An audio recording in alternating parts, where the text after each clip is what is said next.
I see the changes that are going on, and I don't think this neighborhood's going to be here.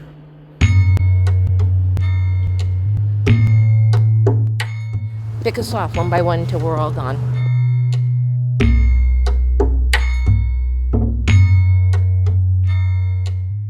They're having to move to other places. And it just really hurts our youth because they can't start a home. It's not affordable anymore. And it's sad. The prices are going up, rent's going up. And I don't think the public knows that. Hispanic folks are moving out.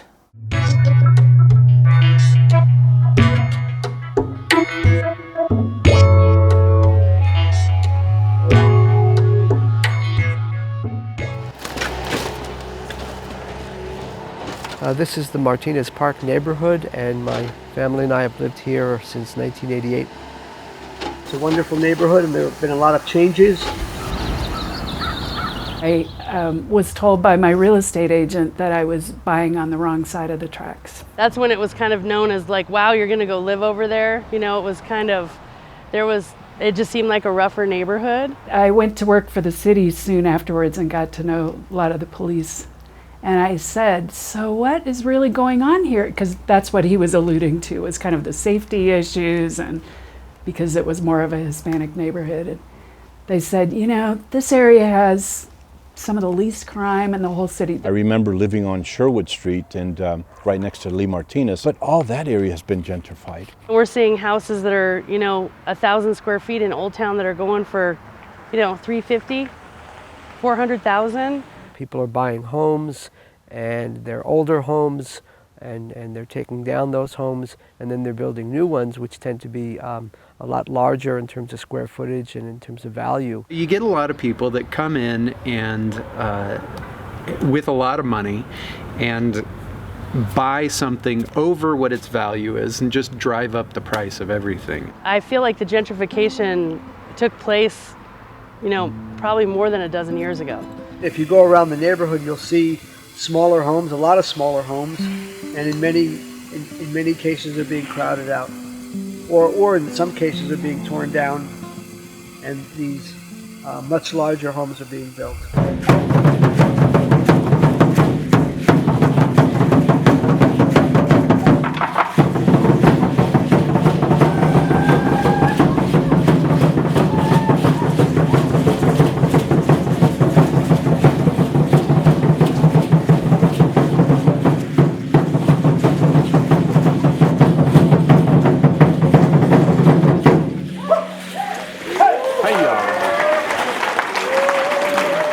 The assumption that has been always made and repeated over and over on a number of different formats is that, that I'm this greed-driven developer that sees this opportunity of this Hispanic population or this elderly woman and looks at it and goes, oh, okay, here's my chance to make a lot of money. The Kinsley's house was on the corner. I'd always looked at this corner and been intrigued by it. So thinking, my gosh, someday something will happen here. Before Dad died, he said this guy was coming by there every month or two to get Dad to sell it to him, and he says it's worth a lot of money. I think that getting the family's perspective would be really interesting now.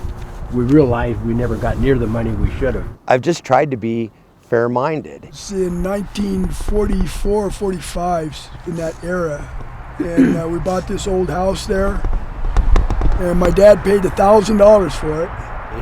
I had actually called, I think, my sister Artis. I usually call her if I want a message to get around, tell anybody who wants to see this house for the last time to get the H over there, because it's going down right now. I just happened to have my movie camera, so I was able to take a movie of most of the destruction. It was a lot of feelings inside watching my old home go down in this dust. We had a neighbor right next to him, my brother Ray. He was telling her, he says they're going to build these big high-rises by your place and all this kind of stuff just to kind of scare her. Little did we know, because he did not tell us that's what they were going to do. And he was originally going to build craftsman-style homes, which would not have been as tall. but then he wouldn't have been able to fit as many on there. Yeah. So he changed. And what I did was changed her world. She liked plants, and she had them all on a dresser all along the window. In the front. In the front room. And every morning, that's what she did. She would go and water her plants and check on her plants. It impacted her because it changed what she saw. And she used to sit in a chair and it'd look right into that picture window. And she'd see all the land and everything that was going on. She'd see the street. It'd give her something to do. And then when these went up, they wished that it wouldn't have happened, but change was inevitable. There's one small house on this big parcel of ground. And as all of this happened, her plants were dying. I would hope that maybe it would be for the mutual benefit of the financial benefit, but also knowing that what I would do would be a nice quality project. You know, it looked like a fairyland now, you know, with all the colored houses in there. But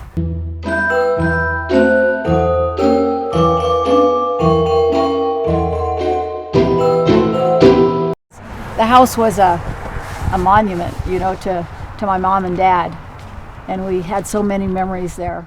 The year was 1845, and Texas had just been annexed. In the spirit of manifest destiny, President James K. Polk sought to purchase Mexican territory in what is now the U.S. Southwest.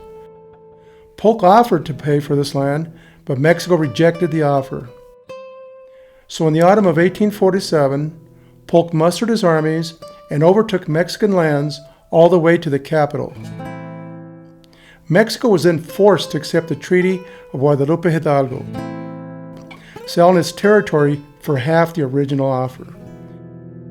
Tens of thousands of Mexicans, faced with the choice of leaving their homesteads or remaining in the U.S., chose to become American citizens. We're originally from New Mexico. We came up by wagon train. All of a sudden, New Mexico is part of the United States. We're descended from the original Spanish colonialists that settled New Mexico. We didn't immigrate to the United States. The United States immigrated to us, okay? The border crossed us. We didn't cross the border. Then came the Homestead Act of 1862, which granted 160 acres to any U.S. citizen who would live on and improve the land for 5 years. As a result, José de Jesus Aragon packed up many generations of his extended family, their livestock and belongings, and caravaned to Fort Collins, Colorado.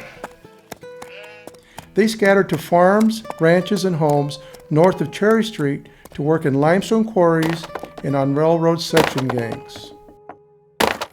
As other families migrated north, the Latino population steadily grew in Fort Collins, but growth remained slow until the decade-long Mexican Revolution pushed nearly 10% of Mexico's population into the southwestern United States in search of a life free from violence, poverty, and oppression. Also, at this time, the Colorado Agricultural College in Fort Collins discovered conditions in Colorado to be the best in the world for growing the sugar beet. The Great Western Sugar Company recruited Volga Germans from Nebraska and Kansas to work the Larimer County sugar beet fields.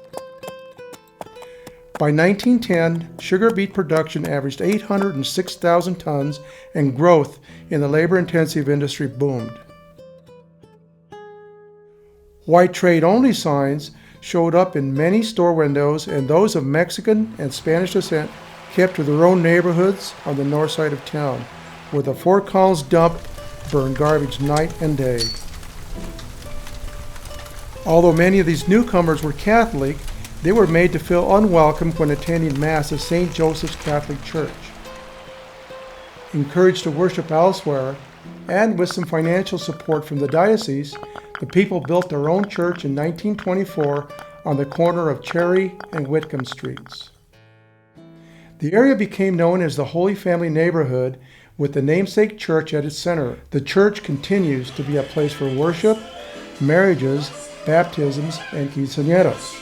We lived there, our grandma lived down the street, and then Bart lived across the alley, and we all kind of lived in the same vicinity, and we'd go to the same church. And Saturday nights, that's where our parents would go and to a dance with Mexican music. Sunday evening was where our moms went and played bingo. Well, my grandma came from Guanajuato, León, León, Guanajuato in Mexico during the revolution. A lot of people came at the same time from Mexico then because they were all fleeing from what could happen to them if they didn't join one side or the other. And then they all congregated together. They just kind of moved and they congregated here. It was a community. It was a community. We knew all these people. We grew up with these people. I feel like when we're all together, our culture gets stronger because I don't experience it all the time anymore like I used to growing up. Vincent, my grandma and grandpa, and all the souls that have left us, that they may see the glorious light of heaven. Glory be to the Father, to the Son, and to the Holy Spirit. As it was in the beginning, is now, and ever shall be, a world without end. Amen. Our Mother of perpetual help, Mother of God, our Mother, we love you. Please, dear Mother, we need your worshipful intercession. So They go, are you Mexican? I go, no, I'm Catholic.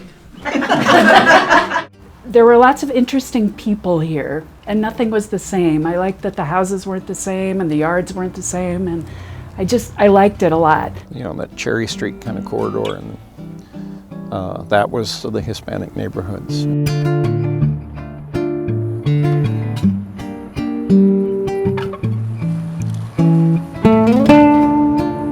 We worked the fields, we came here to follow the sugar beet. That's what brought you to Fort Collins. It's a piece of our history that there's just not much written about. The booming success of beet production in Fort Collins gave rise to a new sugar factory in 1904, which would become the center of the 3 colonies. The sugar company built homes for German Russian workers as a recruiting tool. 20 by 12 feet, with 4 small windows and sheds for livestock, these 13 box houses were the beginning of the Buckingham neighborhood. Anderson Place was the second worker housing colony to go up, named for Peter Anderson's beet farm, where small 1 to 2 room frame houses were built for the Volga Germans. But in 1904, the Poudre River flooded its banks, wiping out the fledgling communities of Buckingham and Andersonville. The Salvation Army and the citizens of Fort Collins ventured across the tracks to help clean up and rebuild, bringing together the German Russians and the larger community. Throughout the 1920s, Volga Germans and Hispanics lived side by side in what must have been a vivid blending of culture and custom. In the era of Prohibition, distilleries cropped up in the neighborhoods known as the jungles, where police were afraid to go, though Valentin Melendres remembers the sheriff's trips to the jungles for bootleg hooch and gambling. German-Russian families quickly rose from contract laborers to tenant farmers to farm owners. As they left the colonies for their own farms, they were replaced in the fields by seasonal laborers of Mexican and Spanish descent, who worked the beet fields of Fort Collins through the late summer harvest. In an effort to retain a permanent year-round workforce, the Great Western Sugar Company offered loans to workers for a plot of land and materials to build their own adobe homes, which residents came to call Colonia Española, the Spanish colony. John Romero and his wife Inez built the first adobe house in Andersonville from clay dug from their very own yard. Today, that adobe house is home to the Museo de las Tres Colonias at 425 10th Street. The Great Western Sugar Factory loomed over the Tres Colonias, belching thick clouds of coal smoke and soot from its tall chimneys. The stench of beet pulp and concentrated corrosive lime wafted over surrounding homes until its closure in 1954. When I moved here in early 50s, it was called the Russian colony because it was mostly Russian folks. And then it was took over by the Latinos. And now it's back to white. So history has been changing here a lot. In neighborhoods like Tres Colonias, I feel like there's really old established families that are just kind of disappearing because maybe somebody dies or needs to go live with family or go to assisted living. And so the house gets sold and that's it. My daddy wants to pass here. I want to talk to you a minute. And that's the main reason that they're still here. I'd like to take them to my home because there's more room. I was born in this house. Wow. Yes. And your name, please? Francis Romero. Romero. I want to go to my mom's because that's really home. That's home. They're always playing cards. They're Spanish bingo. The gentleman, came over here and tried pursuing the home and knocked on the door and asked my dad, by chance, are you interested in selling your home? My dad was like, do you see a for sale sign around here? No, this is home.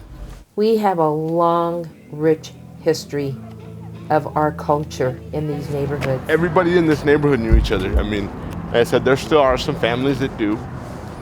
Buckingham, and then I think Andersonville. It was next, and then Alta Vista. And Alta Vista was basically a Hispanic colony. There's several adobes over there that were built by the people who came in originally. We grew up in these neighborhoods. Buckingham wasn't only Mexican families. There was a mix, but they grew together and lived together and understood together. Children were held accountable by everybody in the neighborhood. You couldn't go and act out in somebody else's area because their parents were going to talk to your parents or your grandparents, and you learn to respect everybody. Now, I hardly know any of the people that live there except for the same few that have been there all along. We're going to be in the movie. My aunt, Delphine, takes care of my daughter. That's our daycare. What cousin? My mother is Jason's daycare. Godson. This is home right here. This is where we grew up. Mom, order. I'm very proud just to be able to have something that was in the family. It's still in the family. It's not going anyplace anytime soon. And it just made me feel good that I was able to get it. And that's big to me. Somebody of my nature. Oh, it's so mean. I'll bring him over next time where he can spend more time with you. But he has a birthday party. Oh, yeah. When Mama got her Alzheimer's real bad and Daddy couldn't do it anymore, I decided to retire early so that I could stay with them. My name is Reese. We've been here almost 4 years taking care of them, but I grew up here. I'd like to have the house stay within the family, but I know. Why did you tell me? My brothers and sisters probably don't want that.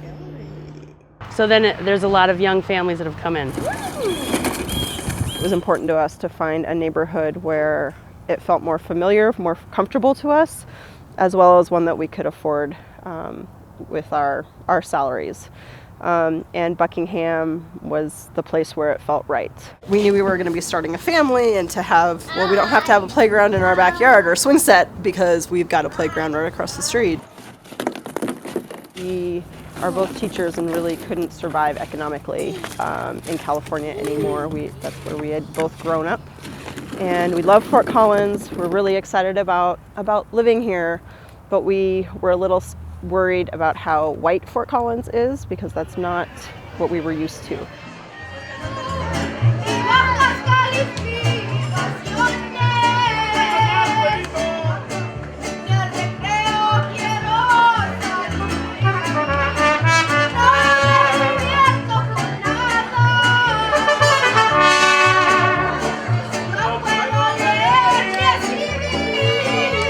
When I think of Fort Collins and you think of Fort Collins culture, and there is, a lot of the way that the city promotes itself, you rarely hear any sense of the Hispanic culture and the history of the Hispanic population in the Fort Collins area as part of that conversation.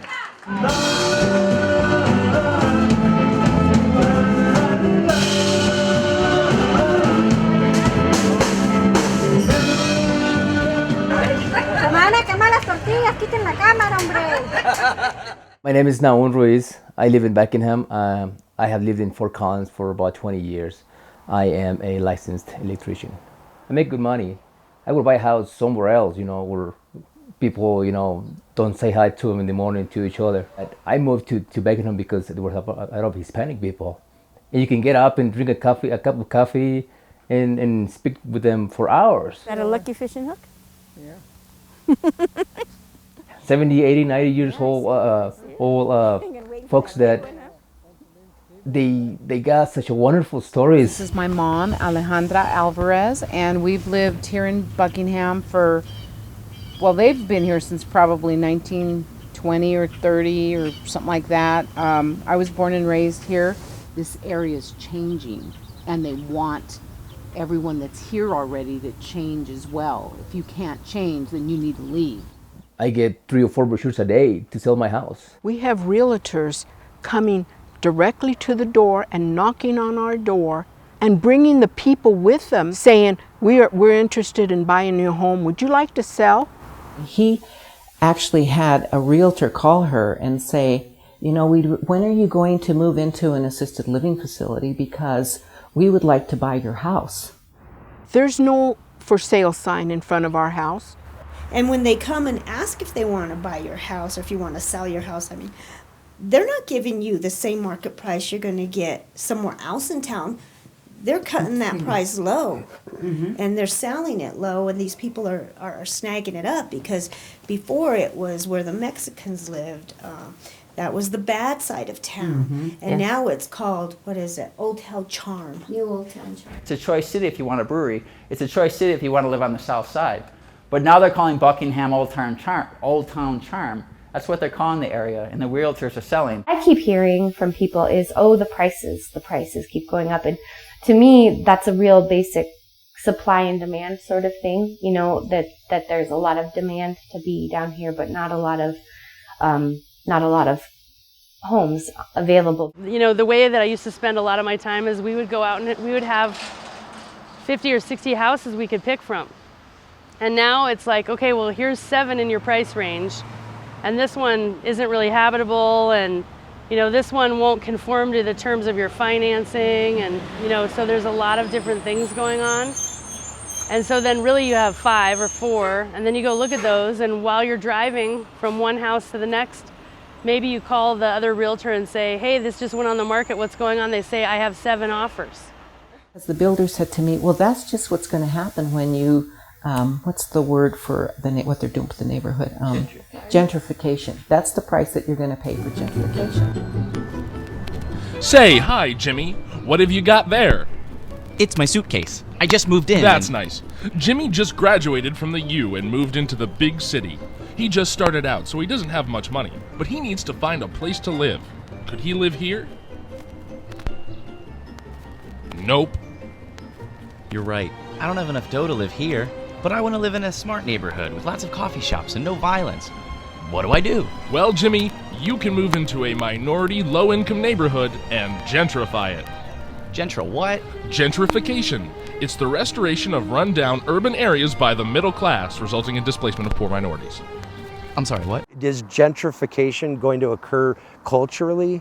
It's already is. So we might as well have the argument after the fact. If we look at Buckingham here, and this is 2000, we see sort of an average, anywhere between 54% and 71% Hispanic in 2000. What will happen to the 3 colonies is what we'll see in 10 years is that they don't look very Hispanic at all. Then we get to 2010, and now we see Buckingham is no longer a majority Hispanic owned area in terms of the housing. Andersonville is not either, and Alta Vista is dropping as well. On my block here, there's only one other Hispanic family and myself. And this used to be a predominantly Hispanic neighborhood. These people had paid their taxes for years and years and years into the city. Suddenly, economic development comes in, and they get moved out. When you said the words that people are being moved out by economic development, to my knowledge, there's no one being moved out by economic development. There's no projects that are moving people out. I call them displacement pressures because no one's saying you have to leave, but they're creating a situation in which people have been there for a long time no longer feel like it's a community in which they grew up in, they found community and they had strong connections with their neighbors. One neighbor wanted to do some improvements on her yard and wanted me to share in the cost. And I told her, I'm sorry, I'm not able to help you. If you want to do this, you know, you can do it, but I'm telling you right now, I cannot afford to help you do anything. Well, her attitude towards me has really changed since then. No longer says hello. If we say hi when we go in, they just walk by. It's like we've become invisible to them. Well, it's terrible when you feel that you're no longer at home in your own home and in your own neighborhood. What does it mean when there's not a place for working class people? What does it mean when a lot of the Hispanic population that's lived downtown for generations feels in some ways pressured to be displaced out of that space? There are a lot of white people in this town. A lot of white people in this town. But the demographic trend says our time is at an end. There are a lot of white people in this town. Obviously, in America, race and socioeconomics are intricately linked, and we can't get away from that at this point. But to be able to look at somebody and say, oh, there's a white family moving into our neighborhood, therefore they want to change everything, I don't think is fair. Among all the residents that I've talked to, most people did not have problem about people coming in that were white. They all recognize that over time, those neighborhoods used to be Eastern European, and it turned in after that to having more of a Hispanic population. It's really about the class difference and the treatment that people get because there are different class levels and don't have an understanding of what it means to live a life that's not either wealthy or pretty much middle class. We're situated real good. I don't blame people wanting to move down here. And if they're going to beautify it, hey, come on, do it. I think the people that are moving here, it's great because the diversity is good for the neighborhood, you know, to have different nationalities live together, because maybe there wouldn't be a lot of the prejudice that goes on in Fort Collins. We all have to live together. This is not an Hispanic community. I don't think so. My neighbors and everything, everybody should be able to live the way they want to live as long as you respect your neighbor. And again, you see here that there are strong positive relationships between new people moving in and long-term residents. It's not a theme where everyone coming in is causing a disturbance to the neighborhood. You can't pretend like gentrification, this changeover of neighborhoods, is going to necessarily on its own create a positive situation for everybody. It's not like Foothills Mall is being built somewhere and people's houses are being taken from them. There's been a lot of development, industrial development on the north side, and it's really impacted their quality of life because of the traffic issues, because of increased noise.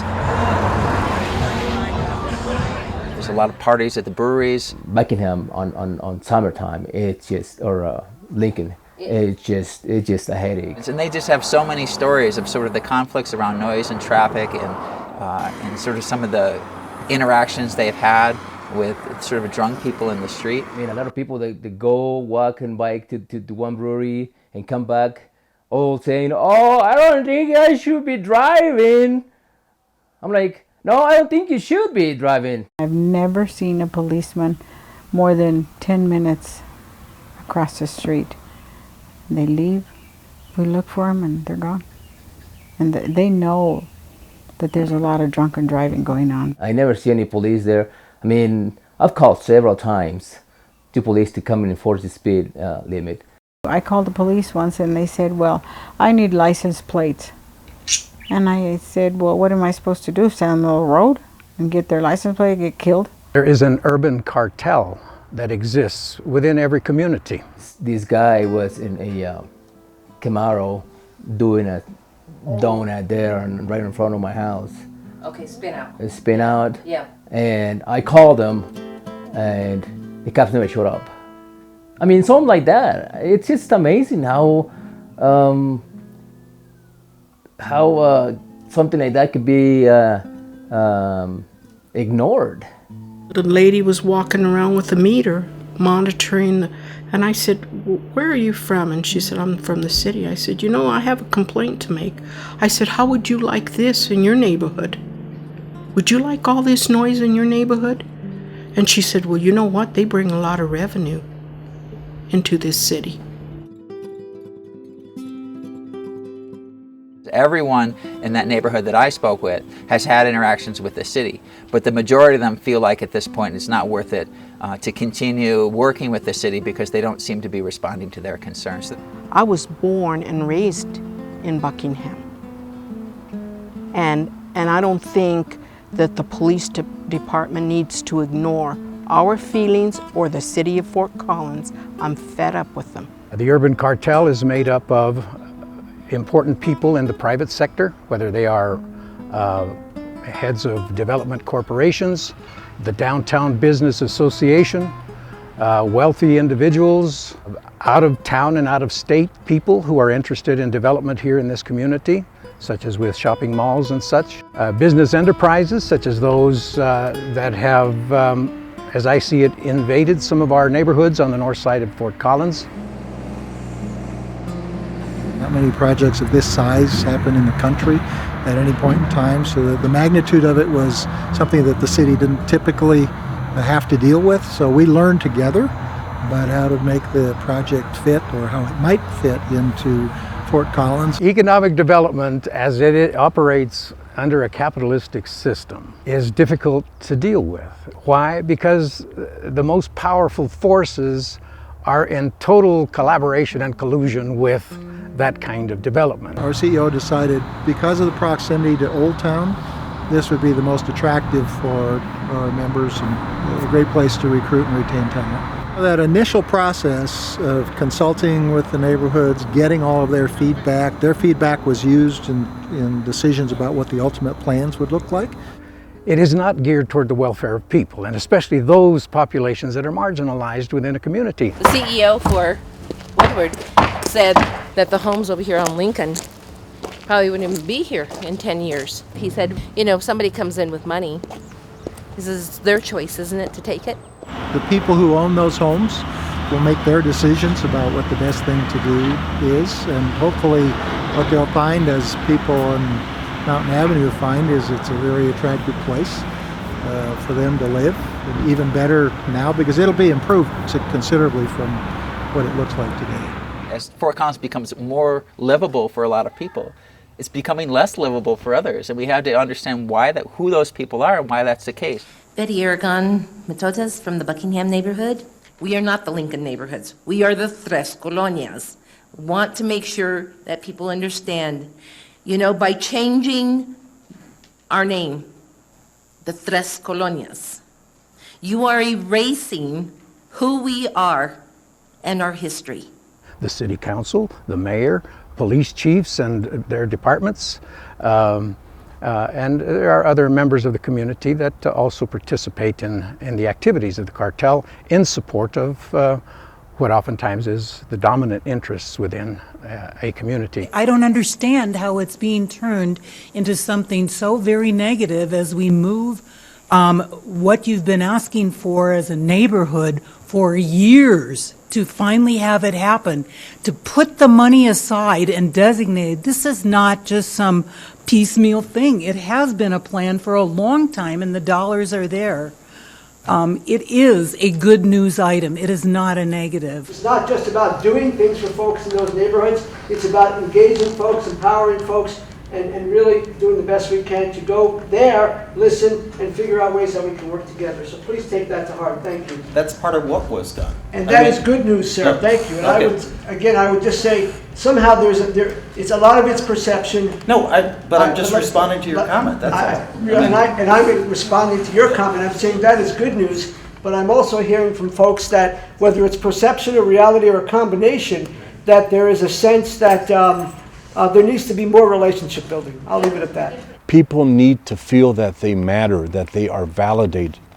And when that doesn't happen, it's hard to move forward with that. There's going to be a resistance on both sides of that continuum. How many people came? There was a low. Yes, there was a low. There was. Yeah, that's right. The voices of people, it doesn't matter how loud they may come out in the media or in the street or in meetings, etc. They oftentimes get quashed because of the strength of this urban cartel that I'm talking about. My name is Cheryl Desplazado. I work for a local nonprofit called the Fort Collins Community Action Network. Clayton Hurd from Stanford University headed up a study called the Fort Collins Sustainability and Social Inclusion Study. We went door to door and spoke with people and asked, and within Buckingham and within Alta Vista, asking them if they'd give us some of their time to do a longer interview. And some of them said yes, some of them said no, but even the ones that said no, we might have gotten 15 minutes or so to speak with and ask them some of the central questions in our study. So beyond the 22 people that we talked to, we probably talked to another 15 people and had smaller conversations with them. One thing that we hear at the end, you see at the end of this statement is, well, I think I need to go, but where am I going to go? I mean, if you sell a house even for a good price in that neighborhood, where else are you going to go in Fort Collins? There's nowhere you're going to get a cheaper place in Fort Collins. So a lot of these decisions about moving and why don't people just move somewhere else, they have to leave the city. The city is a wonderful place to live, right? Basically, I think they want everybody to move. That way they can start, put this in with new families. Exactly. New families, nice area, Right, make it just the way they want it.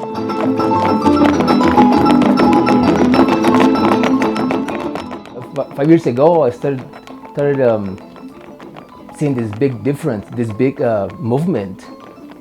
A lot of white folks buying houses to rent them. And that sense of community is being lost. When we had a meeting over at Buckingham Park, there was some people that came over that were here to help the neighborhood. Somewhere during the conversation that it came down to we could not keep our neighborhood or our houses up, that he wanted to keep the landscaping up. He said, well, if you guys can't afford to keep your houses up and in order, you guys should move to Greeley.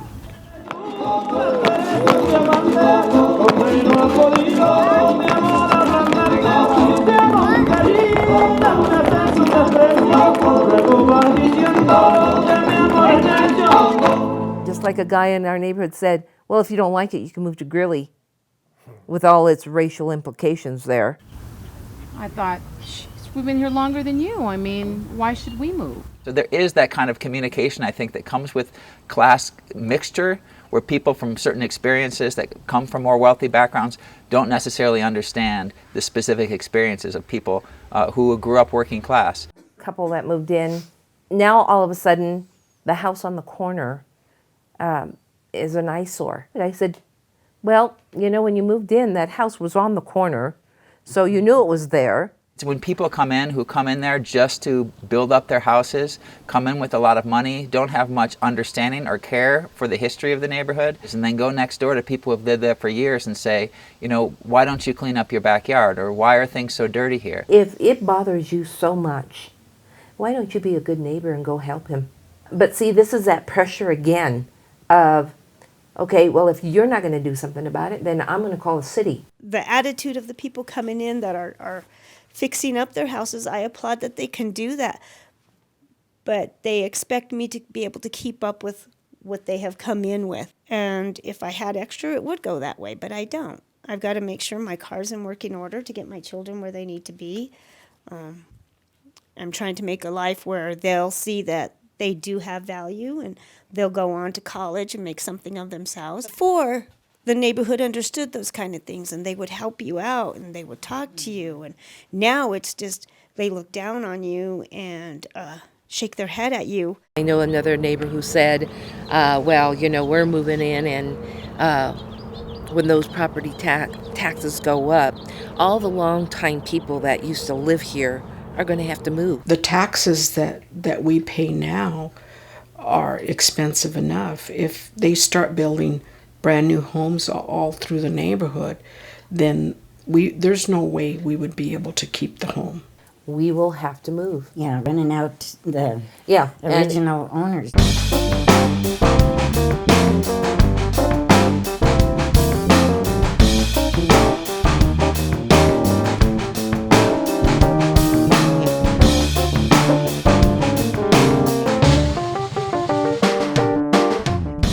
If you are into the position of being a taxpayer, that's what you are. You have people buying lots and houses and scraping a house and putting up a whole new house, and then the older houses are still there. There used to be 8 kids and 2 parents in my little 850 square foot house, you know, and we don't live like that anymore. So people started popping the tops. All of a sudden they started popping tops.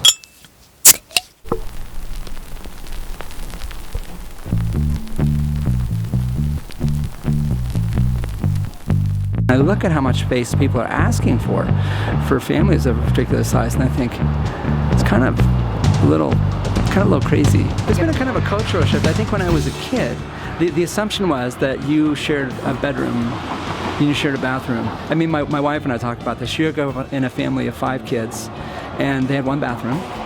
And of course you shared a bedroom. Like, the only question was, would you share it with 1 people or 2 people? You know, you're going to share a bedroom. That's it. They had 3-bedroom house and they had 5 kids, and so there's a lot of sharing going on. I grew up in a family of 3 kids, and we of course shared a bedroom. We shared a bathroom. That was kind of it. But now that doesn't seem to be something people are willing to do. When I designed 726, it's really a small house. It's only 700 square foot footprint, and I had all these people that told me that you could never sell a house like that. That's like way too small. Well, Daniele and Sylvia are from Italy, and they're from Rome actually. And so their idea of space, New York City and Rome, he's an economics professor, she's a graphic designer. Their perception of what this was like, oh, this is way plenty of space. And I see this with my students too. I'll ask them questions about, you know, how is your world different than my world? And that's one big difference, is that mostly they grew up with, yeah, I had my own bedroom, probably had my own bathroom. And I see that frequently with my students, and that was unthinkable, certainly when I was a kid. And that demand raises all the property values on Mountain Avenue, for example, higher than, you know, what properties in the rest of Fort Collins go up.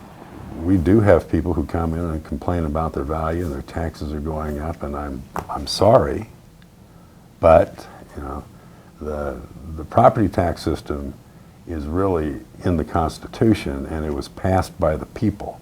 So there's not really even a lot that the legislature can do. It's almost immoral to skyjack the value of your property to raise your property taxes. I mean, what is that going to do?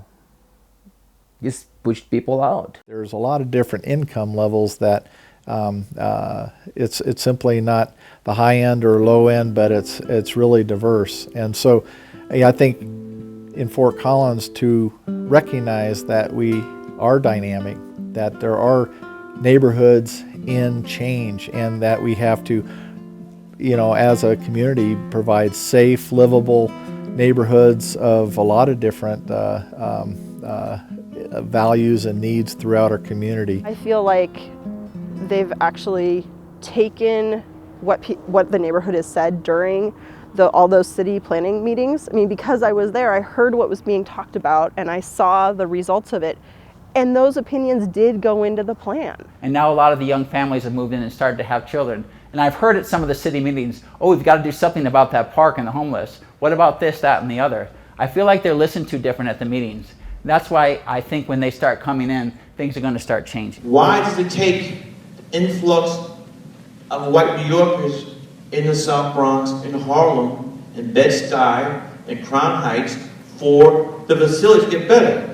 Let's take, for instance, the park. Now they're using it for the soccer games, which, you know, I embrace the kids, I do. But why were our kids not good enough to have it manicured? Now they have bathrooms out there. It was a neighborhood that was neglected and is still neglected.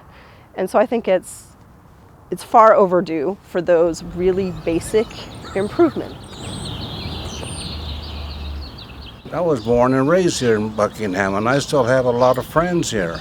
I don't want to be known as a neighborhood where they just got a bunch of old homes and people ain't taken care of. That's not what I want to do. I don't want to live like that. How is it that we can take the investment that's being made here and the economic impact of that investment to make downtown Fort Collins even more special?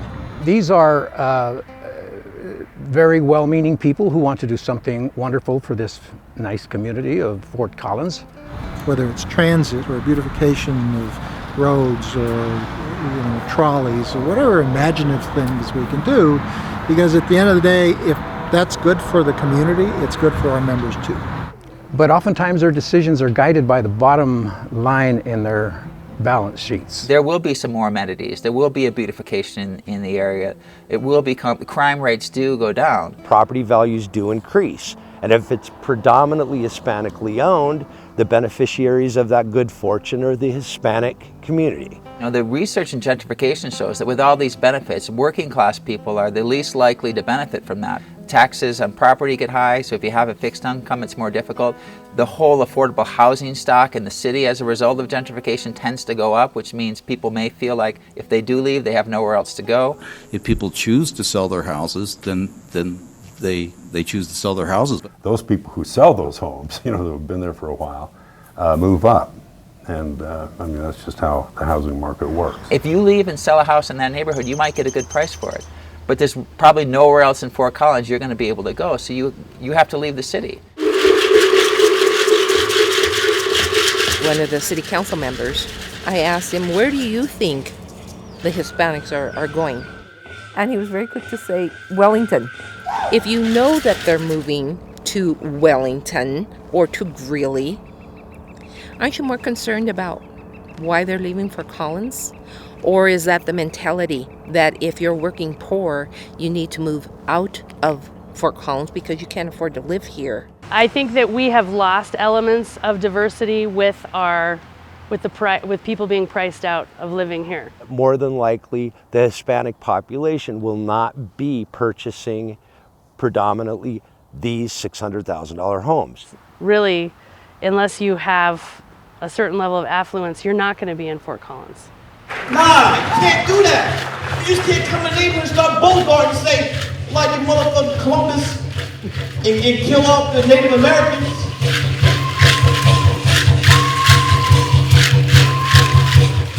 I hate this attitude of, oh, well, it's an up-and-coming neighborhood. Oh, hey, what's up, dude? What's going on? Thanks for meeting me here, man. No problem. I love this place. Yeah, I just discovered it. You didn't discover it. I come here all the time. Sure I did. No, people have been here before you, so you didn't discover it. Oh, yes, sorry. I didn't discover it. Right. I Columbused it. You what? I Columbused it. I discovered it for white people. You can't discover someplace that people have already been to first. Yes, I can. That's exactly what Columbus did. Columbus Columbused America, and I Columbused this bar. These neighborhoods were neighborhoods people didn't even want to come into. Mm-hmm. They were the people that lived the tracks. across the tracks. Oh, hey guys, what's up? Who are they? White people. I told everyone I know about this cool new bar. Dude, this place is not new, okay? It's been here since 1935. It's on the wall. But it was Columbused in 2014. Just unearthed a hidden gem. #Columbus. #I discovered Bed-Stuy. Dude, my parents live in Bed-Stuy. You did not discover Bed-Stuy. Specifically in Tres Colonias, in the last 5 years, I've sold probably 6 houses over there, and everybody who's moved in there has loved it. Who doesn't want to have new Old Town charm? And if we have to get some of those people out to do it, so be it. From the beginning, residents of the Tres Colonias and Holy Family neighborhoods have been marginalized citizens of Fort Collins. At the time of the Civil Rights Movement, police were charged with keeping the Mexicans on their side of the tracks, and civic improvements to these neighborhoods were extremely slow to arrive. Sewers would not come to Alta Vista until the late 1970s, paved streets to Buckingham in 1980, and some neighborhoods still await sidewalks. Yet today, the area is a growing economic hub that includes Fort Collins' large microbreweries and a sprawling industrial complex. Well, a century ago, these neighborhoods surrounded the economic driver that supported their existence. Today, it is the neighborhoods that are being surrounded by the economic drivers that threaten to swallow this close-knit community, a community that was once the center of Hispanic history and culture in Fort Collins. I look at many in our community that have been builders of our community came out of those neighborhoods, and we should share and cherish and recognize the contributions made to our community. In fact, if you look at Mountain Avenue, the center median, we all worked on that, putting grass on that. you know, when we were young with Dad.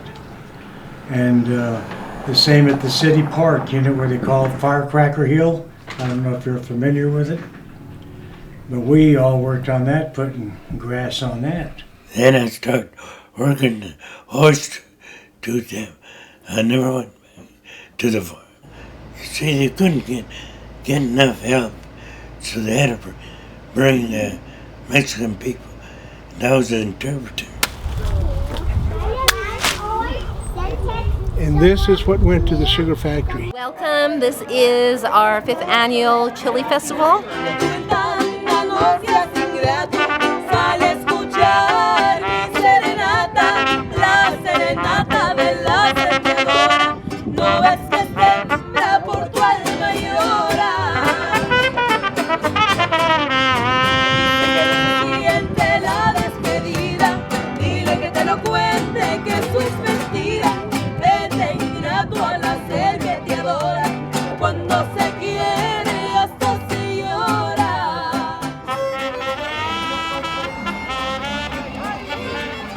Is the vision going forward of Fort Collins one in which diversity is both embraced in theory, but also embraced in the way that developments are made across the city, and particularly on the north side? You have a wonderful community there with not only great history, but just great people.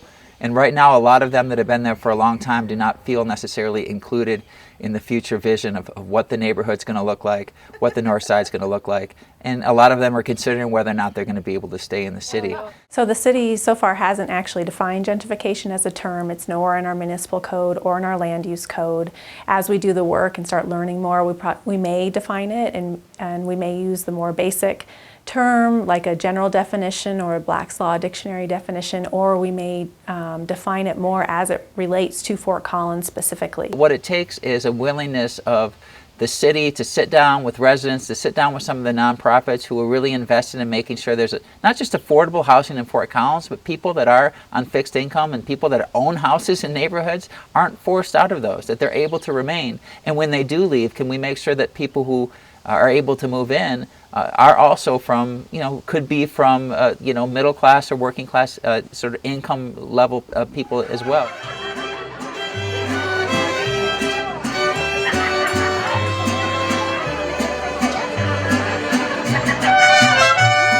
Everyone has a right to live in the city, and it shouldn't matter whether or not they're rich or poor or disabled or elderly. They should have a place within a city. That's what makes cities vibrant, and that's what makes them great.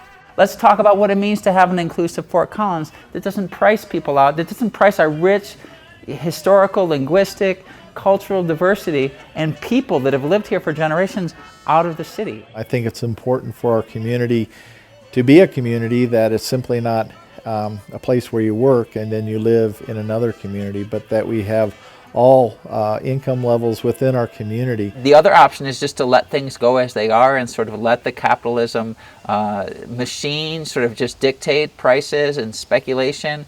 And if you go that route, then you're going to lose your working class population. In that area, you're going to lose a lot of the long-term residents. When you have, this happening within a neighborhood, you have to make sure that you are taking into consideration the people that are living there to begin with. So cities as entities that are public have to be able and willing to sort of play a mediating role in making sure that people have the basic resources they need to be healthy. And that includes, to me, a right to housing, a right to affordable housing, a right to be able to exist in a city, a right to the city. My biggest concern as I see all this, and I mean, this builder next door, he wanted to buy the whole block and redo it, and that was his goal. And I said, it's unfortunate that a lot of these people have no voice. They don't know. I mean, I was my mom's voice, and I wasn't a very nice voice sometimes. So people are being pushed out, which means that they have to drive more. They're more likely to have to drive, and they're farther away. And that, in my mind, that's not how you create livable, walkable communities. If you look across Fort Collins, most of what's being developed is more suburban feel, and there isn't as much of a walkable, bikeable community sense, which you have in Old Town. And so I think that is the main factor that's underpinning the pressure in Fort Collins. And if we're going to continue to build more of the same that if you have to drive to get there, you have to drive to get anywhere else, then it's gonna continue to put pressure on places like this. But if developers could make some grid patterns with little neighborhood grocers and make it feel more like a place with a there, not just it's a place where you live and then you go somewhere else to hang out. There's been a lot of strategies that communities have used that are experiencing gentrification have sort of turned to throughout the United States. Things like community land trusts or mutual housing associations, equity housing cooperatives. We've looked at some communities, but again, we're still in the beginning stages. Portland, Oregon is one they've developed some tools. So we looked at Portland, we looked at Seattle, and we looked at Philadelphia, Austin, and Boston. And here's what we learned. In Boston and Austin, land trusts are the solution to gentrification. In Philadelphia, property tax caps are the way to go. In Portland and Seattle, historical preservation is top priority. And Portland has even worked to bring new and long-term residents together through listening sessions that help reduce displacement pressures and seek to preserve diversity. We think that would be a great place for Fort Collins to start. As we continued our research and booked our tickets to fly off and chronicle with our cameras the sights and sounds of gentrification screeching to a halt in these leading-edge cities, what we found is that almost all of these solutions were just barely off the ground. Philadelphia did implement the homestead exemption to save homeowners from being priced out of their neighborhoods by rising property taxes. So we thought, aha, here's the solution. But Colorado is not Pennsylvania, and changes in the tax structure may have less of a benefit to residents here. And in Boston's Dudley Neighborhood Land Trust, 70% of the residents are renters, while our Tres Colonias neighbors are mostly homeowners. That makes Portland's Multiple Property National Register nomination look pretty good, because it protects smaller, older, single-family homes in neighborhoods that have social and cultural significance. Portland and Seattle are also working with nonprofits that help displaced homeowners return to their neighborhoods, helping them buy homes in order to restore diversity in these desired places to live. But we want to prevent our residents from moving out in the first place. In the end, we thought, why should we wait and follow these cities that are barely further along than we are? Sure, we can draw from these great ideas, but our fair city has won 7 innovation awards. And yes, they might be in science and industry, but we got a lot of smart people in this town. Let's again be leaders, not followers. And let's innovate this. Let's innovate this problem. Because losing our long-term residents and our cultural diversity is a problem. I do think that there's very open-minded, progressive people that are compassionate people here in Fort Collins. We have incredible parks. We have great things that make Fort Collins on those lists, but we also have issues that need to be addressed so we can continue to grow and be an inclusive community. Does Fort Collins want to be the next Boulder? Does it want to be a city that had a chance to create a sense of diversity and keep people of different backgrounds in their city and didn't do anything about it? Or does it want to be a city that's proud to say, we believe that all people have a chance to live and be part of our city?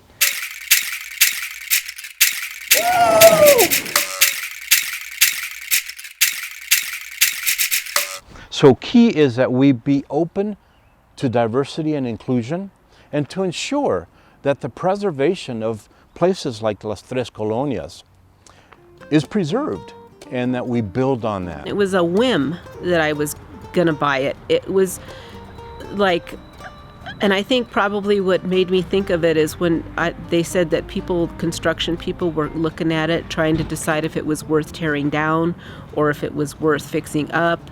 And I wanted somebody to move in that would appreciate it and take care of it and maybe have some of the same, values, I guess you'd say, as my mom did. Somebody that appreciated the garden, appreciated the old home. And now we're hoping we get somebody that's the right person to live in it. Do we value people that make less than $70,000? Is that something that we want our community to have? I don't want to live in a big, busy city where, big money rules it all, and we're just subservient to the whims of the super rich. Yeah, I had a home on my mind, I guess it just took some time to realize I went blind to see that home that I seek, and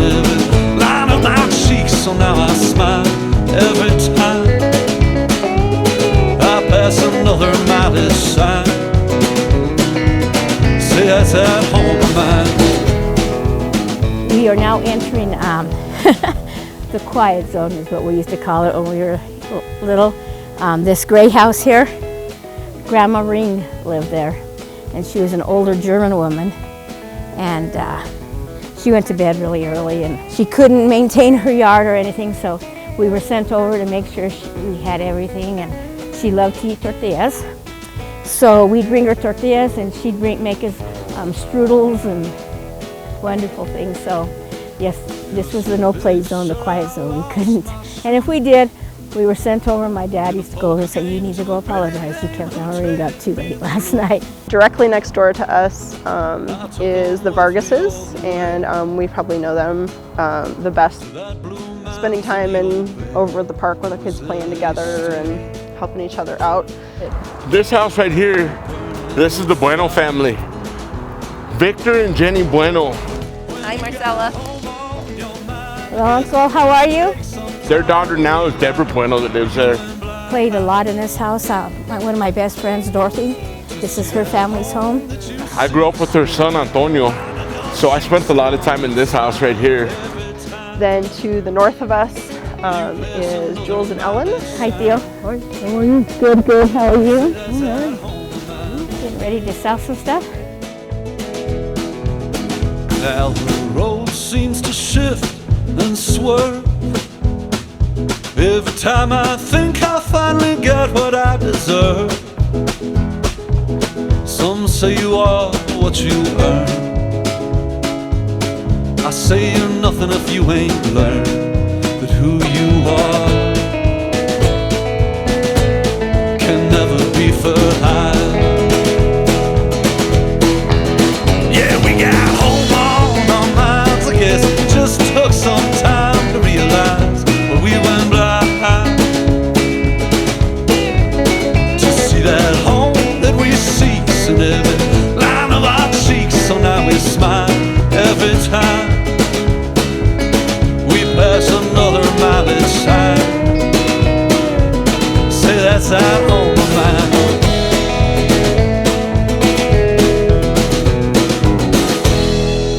We have college professors, police officers, brewmasters. This really is a great place to live.